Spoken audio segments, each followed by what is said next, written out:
한 해를 잘 마무리하면서 새해를 준비해야 하는 때입니다. 그런데 이 정권은 끝까지 내란몰이에만 몰두하고 있습니다. 우리 당 추경호 전 원내대표의 구속영장 심사에 대해 정청래 대표가 직접 나서서 사법부를 겁박했습니다.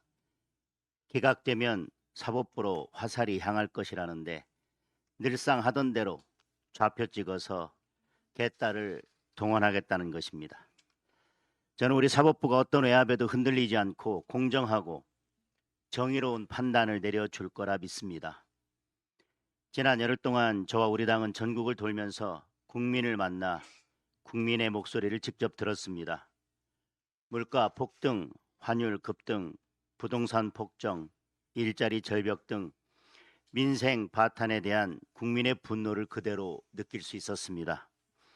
그런데도 이 정권의 관심사는 민생에 있지 않습니다. 성과도 없이 예산만 왕창 쓰는 돈 먹는 특검을 추가로 또 만들겠다고 합니다. 정치 특검에 266억 혈세를 퍼붓고 대규모 인력을 투입했지만 맹탕 수사 실패한 특검으로 이미 판명이 됐습니다.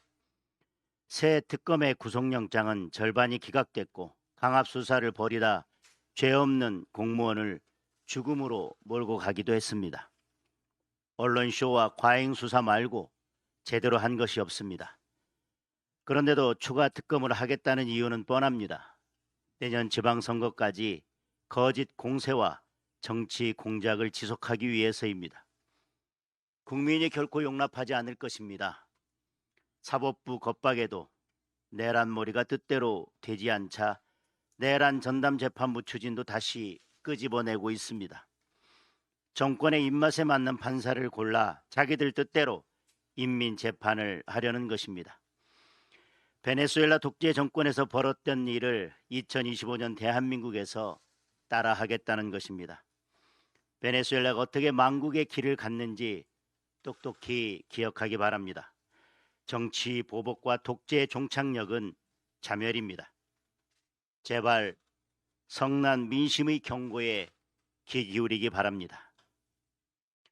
어제 여야 합의로 배당소득 분리과세가 국회 기재위를 통과했습니다. 저는 지난 9월 배당소득 분리과세를 제안하면서 연 2천만 원 이하는 9%, 연 2천만 원 초과는 최고 25% 세율 적용을 제안한 바 있습니다. 이번 합의가 이 목표에는 미치지 못했지만 실질 소득 증가와 자본시장 활성화에 적지 않은 도움이 될 걸로 기대합니다. 앞으로 더욱 과감하게 개선해 나갔으면 합니다. 정부의 인위적 부양책만으로는 코스피 5천 시대를 열 수가 없습니다.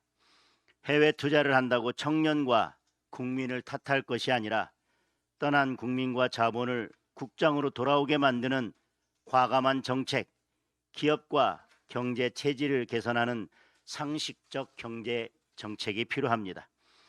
앞으로도 국민의힘은 민생을 살리는 정책들을 적극적으로 발굴해서 국민의 삶을 풍요롭게 만드는 데 최선을 다하겠습니다.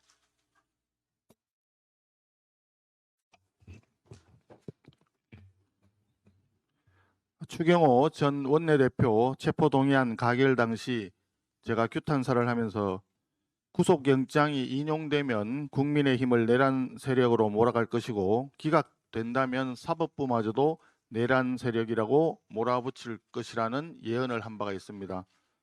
정청래 더불어민주당 대표가 제 예언 그대로 행동하고 있습니다. 기각되면 그 화살은 조일에 사법부로 향할 것이라면서 영장 심사를 앞두고 있는 사법부에 노골적인 판결 외압을 행사하고 있습니다. 정청래 대표 정치 참 편하게 하고 있습니다. 국민의 인권이 걸려있는 인신 구속 여부를 인용되면 국민의 힘 책임이고 기각되면 조의대 사법부의 잘못이다. 이런 무책임한 고무줄 잣대 선동의 대상으로 보고 있는 안일한 태도를 보이고 있습니다. 오죽하면 시중에 내란은 없고 내란몰이만 가득하다는 이야기가 넘치겠습니까? 야당과 사법부에 대한 내란몰이를 한다고 해서 대장동 그분의 진실이 덮여질 수는 없습니다. 대장동 항소 포기 외압에 대한 국정조사 즉각 실시하기 바랍니다. 국조를 회피하는 자가 범인입니다. 국민의힘은 진상규명을 진행하기 위해서 모든 것을 다 협의할 수 있다고 했는데 더불어민주당은 이런저런 핑계만 대면서 피해 다니고 있습니다. 더불어민주당의 의사결정이 상당히 어려운 것으로 보입니다. 법사위의 야당 간사 선임이라고 하는 조건에 저희들은 목매이지 않겠습니다. 더불어민주당은 대장동 항소 포기 외압 의혹, 심지어 그들의 표현을 빌리자면 조작 수사, 조작 기소라고 하는데 이런 부분을 포함을 해서 실체적 진실을 국민에게 알릴 수 있는 국정조사 즉각 수용하기 바랍니다.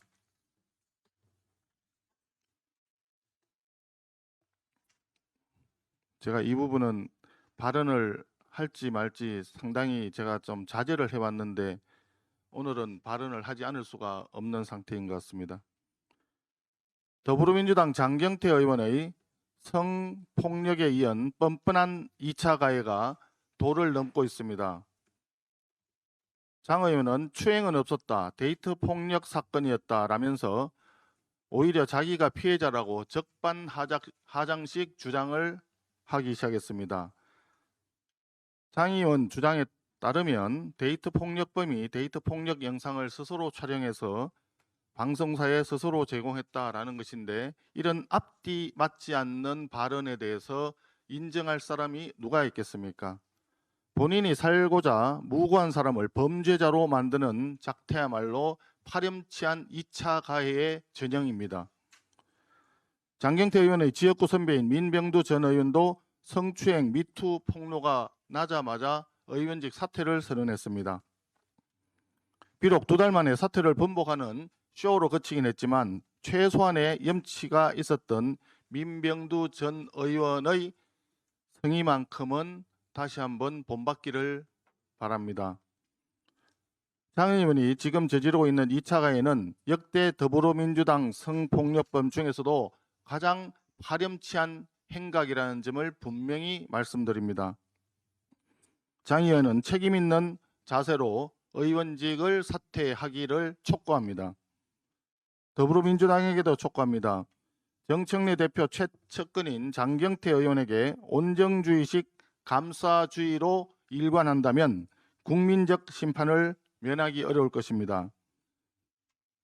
더불어민주당은 박원순 서울시장, 오거돈 부산시장, 안희정 충남지사, 민병두 의원, 박완주 의원 등으로 이어져 오는 유구한 성폭력 DNA를 하루빨리 벗어나기를 촉구합니다. 성추행범이자 2차 가해범인 장 의원으로부터 중징계와 함께 의원직 사직서를 받아내기를 촉구합니다. 이상입니다. 예, 최고위원 신동욱입니다. 오늘은 쿠팡 얘기를 좀 하지 않을 수가 없습니다. 쿠팡에서 유출된 개인 정보가 무려 3,370만 건, 그러니까 대한민국 국민 대부분, 경제활동하는 인구의 대부분의 개인 정보가 지금 유출됐다고 하는데, 오늘 언론 보도 보면 지금은 퇴직했습니다만 중국 직원의 소행으로 보인다, 이런 얘기가 나오고 있습니다. 그래서 그동안 최근에 쿠팡과 관련돼서 논란이 됐던 몇 가지가 생각이 납니다. 새벽 배송 문제가 있었죠. 새벽 배송이 근로자들의 건강을 위협한다는 문제로 상당 기간 이 새벽 배송 문제로 쿠팡이 공격을 당했습니다. 그리고 뭐 토론회도 있었고, 그런데 그 새벽 배송 문제가 느닷없이 논란이 된 것이 쿠팡 노조가 민주노총을 탈퇴한 뒤에 벌어진 일이다라는 의혹도 있었습니다. 또 하나는 쿠팡이 그 퇴직금을 제대로 지급하지 않았다는 수사 과정에서 검사가 외압을 당했다, 이거 가지고 국회가 시끄러웠고 또 지금 특검 수사가 곧 있을 예정입니다. 근데 가만히 보면 진짜 우리 삶에 중요한 것은 어떤 것들입니까? 지금 3,370만 명 대한민국의 개인정보를 가장 많이 가지고 있다고 해도 과언이 아닐 이 쿠팡의 개인정보 문제에 대해서 정부가 그동안 전혀 몰랐습니까? 아니면 이것도 윤석열 정부 탓입니까? 배경훈 과기정보통신부 장관은 정말로 언론 보도를 알았습니까? 개인정보보호위원회는 이걸 언론 보도 알았습니까? 국정원은 전직 중국인 직원이 이 개인정보를 빼나갔다는데 3,400만 명의 정보를 빼나가는데 우리가 아무도 몰랐다. 저는 사실 납득이 되지 않습니다. 그래서 이런 것이야말로 정말로 우리 과기정통부에서 또 개인정보보호위원회에서 몰랐는지 국정조사 당장 실시해야 된다고 생각을 합니다. 지난번에 배경훈 장관에게 제가 물어봤더니 공무원들 휴대폰 뺏어서 공무원 성향 분석하는 것에 대해서 전혀 거리낌 없이 그렇게 하겠다고 얘기하고 그럼 본인도 휴대폰 낼 자신 있냐 그랬더니 필요하면 언제든지 제출하겠다고 그랬으니까 과연 이게 전혀 보고받은 것이 없는지 알지 못했는지 배경훈 장관부터 휴대폰 제출하기 바랍니다. 그리고 특별검사 이것도 마찬가지입니다. 지금 이런 일에 우리 검찰력을 낭비할 만큼 우리 검찰이 한가롭습니까? 쿠팡의 퇴직금 미지급 사태 수사하는 검사가 외압받아서 수사 제대로 하지 않았다라는 것 따지기 위해서 특별검사를 가동할 만큼 대한민국이 이렇게 한가롭습니까? 민주당이 진심으로 민생을 생각하는 정당이라면 보조금 퍼줄 생각하지 말고 이게 정말로 민생입니다. 우리 개인정보 3,400만 건이 다 중국으로 넘어갈 수도 있는 이런 엄중한 상황에 대해서 왜 말이 없습니까? 특별검사도 채택하고 국정조사도 당장 실시합시다. 그래서 우리 국민들 불안감부터 당장 잠재우기 바랍니다. 민주당의 성의 있는 답변을 기대하겠습니다. 그리고 짧게 한 말씀 드리겠습니다. 지금 항소포기 국정조사에 대해서 법사위에서 하자고 민주당이 압박을 하면서 그것도 잘 안 되고 있는 이유가 우리 당이 무슨 대단한 전제 조건을 내걸어서 안 됐다고 자꾸 주장을 하는데 우리 당이 내건 세 가지 전제 조건이라고 할 수가 없습니다. 당연한 일입니다. 추미애 위원장 정상적으로 진행해라. 증인 채택할 때 야당과 협의해라. 그리고 간사 선임해달라. 이게 무슨 조건이 되는 겁니까? 당연히 해야 할 것을 민주당이 하고 있지 않기 때문에 그거라도 하지 않으면 국정조사가 제대로 되지 않기 때문에 저희가 요구하는 겁니다. 그런데 우리가 무슨 국민의힘이 대단한 요구 조건을 전제 조건을 내걸어서 국정조사를 이리 빼고 저리 빼고 하는 민주당의 태도에 정말 분노를 금할 수가 없습니다. 국정조사 법사위든 어디서든 하는 것은 좋은데 정상적으로 진행하시고 정인 채택 일정할 때 야당과 협의하는 것 이 조건을 못 받겠다고 국정조사 안 하겠다 그러면 국민들이 정말로 용서하지 않을 겁니다. 민주당 이 국정조사 문제에 대해서도 제대로 하시기 바랍니다. 이상입니다. 네, 안녕하세요. 최고위원 김민수입니다. 쿠팡에 근무했던 중국인 직원에 의해 3,379만 개 국민 정보가 유출됐습니다. 대한민국 성인 대다수 정보가 털렸습니다. 중국인에 의한 해킹과 개인정보 유출, 이미 위험 수위를 한참 넘었습니다. 개인정보뿐 아닙니다. 우리는 국내 주요 군사시설 정보까지 속속 털렸던 상황을 모두 기억하고 있습니다. 중국 국가정보법상 국가 지시가 있으면 모든 중국인은 정보활동에 협조해야 합니다. 이미 해외 주요국은 타국의 정보활동을 국가적 위협으로 규정합니다. 다층적 방어체계를 갖추고 있습니다. 오직 한국만 천하태평입니다. 그럼에도 대한민국은 간첩죄조차 개정치 못하고 있습니다. 간첩의 위협이 가장 많은 국가 대한민국, 이대로 괜찮겠습니까? 2024년 12월 민주당의 간첩죄 개정 반대로 간첩죄 개정이 불발됐습니다. 대한민국 안보와 국민 안전 보장을 위해 간첩죄 개정 신속히 진행되어야 할 것입니다. 민주당이 또다시 간첩죄 개정을 막는다면 민주당도 공범입니다. 글로벌 소셜 옛 트위터 X가 이용자에 대한 국적 표기를 의무화했습니다. 한국인으로 보였던 수많은 계정, 실제로는 접속지가 중국이었습니다. 군주민수라는 중국 계정 하나에서만 65,200개의 댓글이 작성되었습니다. 단 하나의 계정 군주민수에서 작성된 댓글이 무려 65,200개입니다. 하물며 문재인, 박찬대, 김남국, 천준호 등 민주당 정치인들이 이 계정을 팔로워하고 있던 정황도 밝혀집니다. 군주민수라는 중국 계정과 어떤 관계에 있습니까? 중국은 트위터 등 소셜 사용이 금지되어 있는 국가입니다. 따라서 중국 국적 계정은 일반인이 아닌 공안 등에 의한 활동으로 보는 것이 보편적인 시각입니다. 이번 X 중국 계정 사건은 중국이 대한민국 언론 및 소셜 댓글을 통해 무차별적으로 국내 여론을 형성, 왜곡하고 있음을 극명히 보여줍니다. 대한민국의 민의, 국민의 뜻조차 중국인에 의해 정해지고 있습니다. 우리는 2023년 10월 한국과 중국의 아시아게임 8강전을 기억합니다. 당시 국내 포털 다음에서 중국을 응원하던 클릭이 약 2천만 건, 정체 응원의 91%를 차지했습니다. 대한민국에서 대한민국을 응원했던 클릭은 9%에 불과합니다. 한국에서 일어났던 사건입니다. 여러분, 이대로 괜찮겠습니까? 중국인의 댓글 공작이 대한민국 여론을 왜곡하고 있습니다. 중국인의 뜻이 한국의 뜻이 되고 있습니다. 그럼에도 온라인 언론 및 포털 등 국적 표기제가 더 미루어져도 괜찮겠습니까? 국적 표기 신속한 법제화가 필요합니다. 민주당이 국적 표기제를 반대한다면 민주당 역시 공범입니다. 지난 30일 캄보디아에서 발생한 대학생 고문 살해 사건의 주범 중국인 리 강호가 캄보디아에서 검거됐습니다. 리 강호는 2023년 강남 일대 마약 음료 사건 관련 인물로 알려져 있습니다. 이재명 정권 캄보디아에 납치된 한국인을 구조하기 위한 어떤 조치를 하고 있는지 다시 한번 묻습니다. 수많은 국민이 범죄 조직에 인질이 된 상황, 국민 목숨을 못 본 척하는 이유 무엇입니까? 민주당은 캄보디아 납치된 국민에 대한 구조 활동에 대해 대국민 보고를 하기를 촉구합니다. 지난 27일 아파트 주차장에서 중소기업 대표를 납치, 살인하려던 중국인 2명이 구속 기소됐습니다. 중국인에 의한 한국인 기획 살인 사건이었습니다.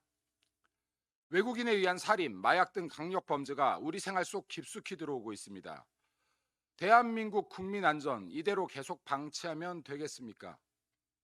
국민 안전을 먼저 생각하는 나라, 국민이 우선되는 나라, 이게 그렇게 힘든 일입니까? 국민 목숨을, 안전을 계속 방치하고 가벼이 여긴다면 이재명 정권 그 수명을 다하지 못할 것입니다. 이재명 재판 속개합시다. 2025년을 마무리하는 12월의 시작입니다. 국민 여러분, 더 좋은 일, 행복한 일로 2025년 마무리하시길 바랍니다. 감사합니다. 이상입니다.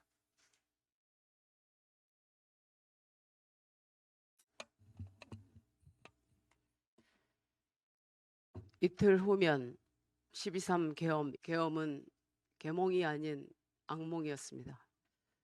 그날 107명의 국민의힘 국회의원은 모두 나라를 위해, 당을 위해 양심에 따라 각자의 선택을 했습니다. 그에 대한 평가는 온전히 역사에 맡길 일입니다. 다행히 유혈 사태는 없었고 국회가 무력화되는 일도 없었습니다. 어둠을 삼킬 듯한 혼돈은 불과 6시간 만에 잦아들었습니다. 한국 민주주의의 역동성과 복원력은 세계의 찬사를 받았습니다. 그러나 그렇다고 해서 불법이 합법이 되는 것도 아니고 파면된 우리 당 대통령이 돌아올 수 있는 것도 아니며 불과 3년 만에 강탈당한 정권을 되돌릴 수 없습니다. 대통령은 당에게 계엄을 허락받지 않았습니다. 소통하지도 설명하지도 설득하지도 않았습니다. 당이 동의할 리 없다는 것을 잘 알았기 때문입니다. 그렇다고 국민의힘에 우리 당에 잘못이 없다는 것은 아닙니다. 우리는 대통령의 오판을 막지 못했습니다. 우리가 낳은 권력을 견제하지도 제어하지도 못했습니다. 따라서 우리 당 모두의 잘못이고 책임입니다. 많은 지지자들이 여전히 슬픔과 절망에서 벗어나지 못하고 있습니다. 빼앗긴 정권, 잃어버린 대통령을 놓지 못하고 있습니다. 급기야 몇몇은 우리 안의 배신자를 만들어 낙인을 찍고 돌을 던지고 심지어 목을 매달려고 하고 있습니다. 이런 반지성과 울분을 진정시키기는커녕 자신의 정치적 목적에 이용하려 한다면 그것이야말로 천벌받을 일입니다. 개엄 1년이 되는 날 우리 지도부도 출범 100일을 맞습니다. 새 지도부의 사명은 당의 재건이고 외연 확대였습니다. 그 핵심 전략은 혁신이었고 그 시작은 불법 계엄과 대선 패배에 대한 철저하고 이성적인 반성이었습니다. 그러나 3특검을 앞세운 이재명 민주당은 야당 탄압과 내란 머리로 우리가 차분히 어제를 돌아볼 기회를 봉쇄해 버렸습니다. 그것은 그들의 계획이고 전략이었습니다. 이제 지방선거가 딱 6개월 남았습니다.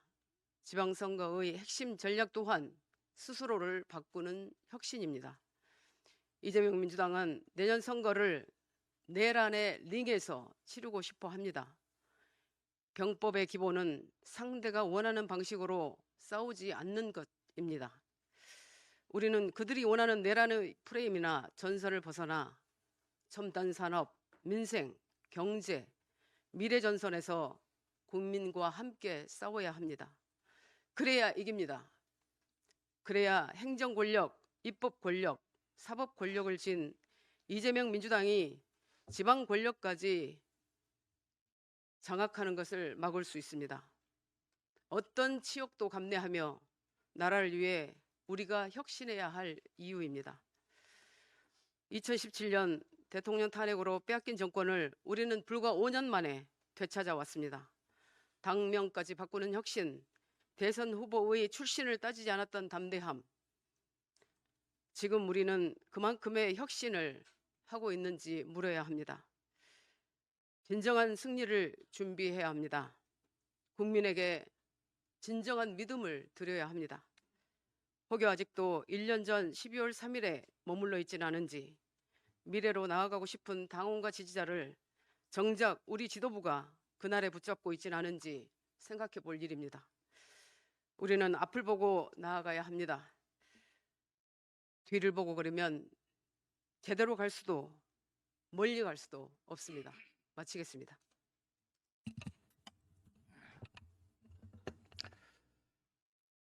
정청래 민주당 대표의 최측근으로 오른팔로 알려진 사람은 최민희 의원, 왼팔로 알려진 사람은 장경태 의원이었습니다. 이 장경태 의원, 정청래 대표의 왼팔로 알려진 장경태 의원은 사실 추악하고 더러운 왼팔이었습니다. TV조선의 보도에 나타난 장경태 의원의 왼팔이 어떤 짓을 하고 있는지 온 국민이 지켜봤습니다. 그럼에도 불구하고 정청래 대표는 윤리심사원, 윤리감찰원을 시켜서 감찰을 하겠다라는 이야기만 하고 지금 아무런 조치를 하지 않고 있습니다. 그 사이에 장경태 의원은 도리어 피해자를 무고군 또는 데이트 폭력으로 지금 주장을 하면서 얼토당토하는 거짓말을 하고 있습니다. 장경태 의원이 형사처벌되어야 할 증거는 차고도 넘칩니다. 이 자리에서 곧바로 형사처벌을 할 수 있을 정도의 그런 증거가 이미 모두 공개가 되었습니다. 그럼에도 불구하고 지금 경찰은 권력자의 시녀가 되었는지 권력자의 앞잡이가 되어 있는지 아직 수사를 제대로 한다는 이야기가 들리지 않고 있습니다. 그 사이에 민주당의 보좌관 또는 심지어 부대변인조차 나서서 2차 가해를 더 하고 있습니다. 피해자를 압박하려는 술책이겠죠. 과거 박원순 시장 시절에 이런 사건이 나니까 민주당 지도부까지 나서서 피해자를 피해 호소인이라고 부르면서 압박을 하고 괴롭힌 사례가 있습니다. 지금 민주당의 정청래 대표는 아마 장경태 의원 사건을 또 피해 호소인으로 보고 있다가 여차하면 장경태 의원은 탈당하고, 그리고 수사기관은 수사를 흐지부지해서 결국 수사를 전혀 하지 않거나 또는 나중에는 사건을 무마하는 그런 형식으로 끝내고 장경태 의원은 슬그머니 복귀하는 그런 시나리오를 생각하고 있을지도 모릅니다. 그러나 민주당은 유구한 찬란한 역사가 있는 당입니다. 안희정, 박원순, 오거돈, 박완주, 민병두, 이런 분들 이런 식으로 하려고 해도 성공하지 못했습니다. 결국 장경태 의원의 끝은 어떻게 될지 우리 국민이 다 알고 있습니다. 정청래 대표, 지금도 늦었습니다. 장경태 의원 빨리 제명하십시오.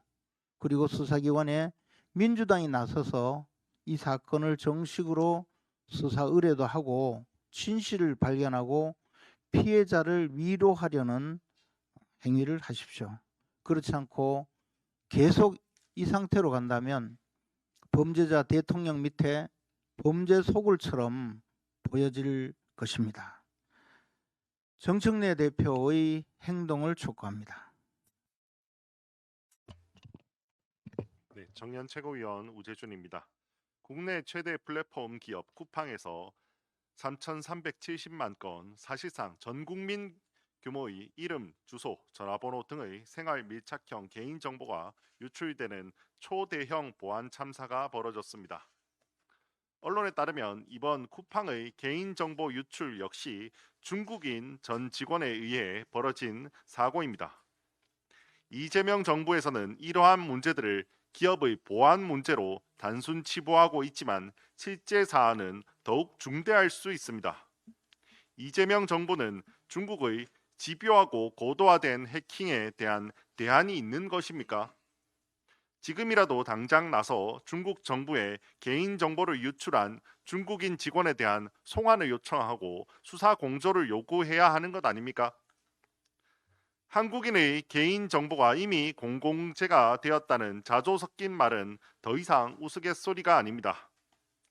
무단 소액 결제로 인해 알려진 KT 해킹 사태는 중국 사이버 범죄자들의 통화 문자 내용에 대한 조직적 도청 가능성까지 제기되고 있고, MBK가 롯데카드를 인수한 후 이용자 약 300만 명의 개인정보가 유출된 대형 해킹 사고 역시 중국 해킹 조직의 소행일 가능성이 높은 것으로 추정되고 있습니다. 민간, 공공을 가리지 않고 사이버 공격이 국경을 넘어 한국을 직접 겨냥하고 있는 상황입니다. 이재명 정부는 현실을 직시해야 합니다. 지금 필요한 것은 기업에 대한 보여주기식 처벌이 아니라 정보보호 체계 전반의 재정비입니다. 필요하다면 중국을 포함한 외국에도 외교적 조치를 적극적으로 취해야 합니다. 국민의 정보, 국민의 안전을 지키기 위한 근본적 대책을 즉각 마련할 것을 강력히 촉구합니다. 아울러 당내 문제에 대해 간략하게만 말씀을 드리겠습니다. 국민의힘은 지금 함께 과거를 극복하고 미래로 나아가야 할 중요한 기로에 서 있습니다. 성난 지지층은 배척해서도 안 되며 이용해서도 안 되고 함께 설득해서 미래로 함께 나아갈 생각을 해야 합니다. 당내 통합 또한 더 많은 대화와 설득과 양보를 통해 이뤄내야 합니다. 필요하다면 껄끄러운 사람도 직접 만나서 대화해야 합니다. 우리 당이 지금까지 그만한 노력을 해온 것인지 돌아봐야 할 때라고 생각합니다. 필요성을 공감하기 힘든 당무감사와 징계를 통해 당내 갈등을 해결할 수 있다고 생각지 않습니다. 이번 당무감사위 결정에는 유감을 표합니다.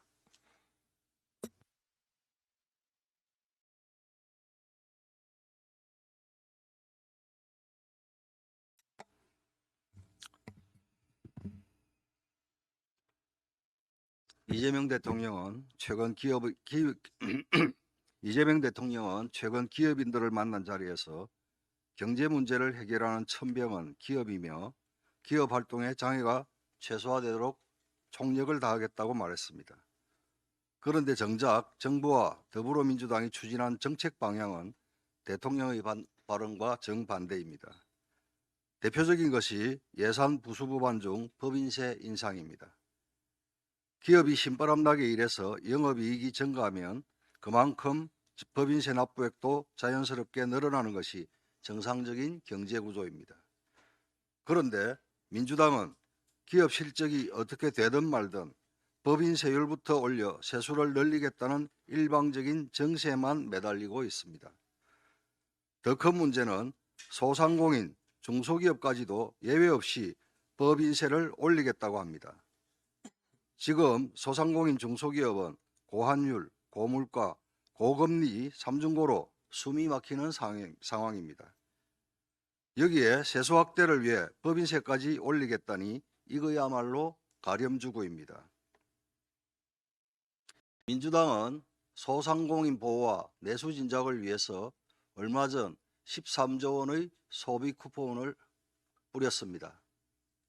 그래놓고 이제 와서는 과표 구간 2억 원 이하 영세 소상공인에게 법인세 1%를 인상하겠다고 합니다. 어느 것이 진짜 민주당의 얼굴입니까? 민주당에게 경고합니다. 정부가 편성한 지역사랑상품권 할인 예산 1조 1,500억 원 등 각종 포퓰리즘적 예산을 과감히 줄입시오. 그리고 소상공인 등에 대한 법인세 인상 자제하십시오. 더불어민주당 정청래 대표가 추경호 의원의 구속영장이 기각되면 조희대 사법부 잘못이라며 사법부를 향한 부당한 압박성 발언까지 서슴지 않고 있습니다. 정청래 대표 말대로라면 법원이 왜 필요합니까? 구속되면 국민의힘 잘못, 기각되면 사법부 잘못이라면 결국 정청래가 직접 재판하겠다는 말과 다를 바 없습니다.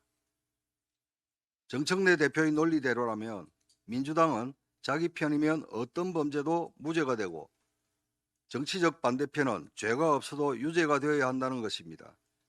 이게 바로 독재식 발상입니다. 이재명 대통령은 정청래 대표의 사법부 독립과 정치적 중립성을 정면으로 부정하는 발언에 대해 분명한 입장을 밝히십시오. 만약 이재명 대통령이 이에 대해 입장을 밝히지 않는다면 대통령이 정청래 대표의 사법부 압박 행태를 지시하였거나 동조한 것으로 간주하겠습니다.